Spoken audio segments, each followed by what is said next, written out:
Seguramente has podido escuchar a una paloma aletear sus alas desde lejos, pero un búho puede pasar justo al lado de tu cabeza sin que escuches absolutamente nada.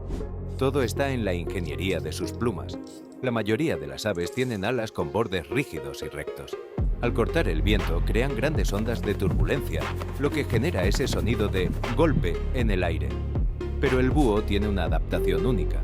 El borde de sus plumas primarias tiene forma de sierra o peine. Estos pequeños flecos rompen las grandes corrientes de aire en miles de microturbulencias diminutas, amortiguando el sonido casi por completo. Y no lo hacen solo para no ser vistos. Necesitan este silencio para que el ruido de sus propias alas no interfiera con su oído súper desarrollado, permitiéndoles escuchar los pasos de un ratón incluso mientras vuelan. Son, literalmente, tecnología furtiva con plumas. ¿Conocías este dato curioso? Déjanos un comentario.